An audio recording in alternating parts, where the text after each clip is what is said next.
পৃথিবীর একজন মানুষ ভুল করবে না কিন্তু মাপ চাবে, ছোট হবে, তার নাম স্বামী।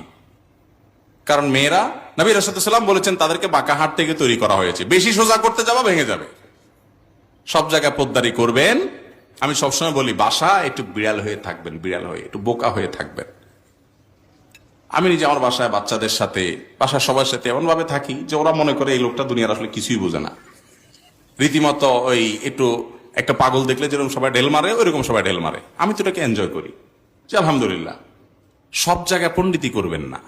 কিছু লোক আছে বাইরে বেকুব সেকুব, দুনিয়ার কোনো কাজ করতে পারে না, কিন্তু বাসায় এসে এসে বাঘ সাজে। ভদ্রলোক বাসায় বিড়াল থাকে, বাহিরে বাঘ থাকে, আর অভদ্রলোক ছোট লোক বাহিরে বিড়াল থাকে, বাসায় এসে বাঘ হয়ে যায়। কথা কি বুঝতে পারছেন? অতএব স্ত্রীদের সাথে দুরাচরণ করা বন্ধ করবেন তো ইনশাআল্লাহ। এছাড়া কখনো ভালো মুসলমান হতে পারবেন না। স্ত্রীর দুর্ব্যবহারকে হজম করা, ধৈর্য ধারণ করা, গিলে ফেলা, সবর করা, আল্লাহর জন্য ক্ষমা করে দেওয়া, হাসি মুখে গ্রহণ করে নেওয়া, এটাও যে ইবাদত, সেটা আমরা বেশিরভাগ মানুষ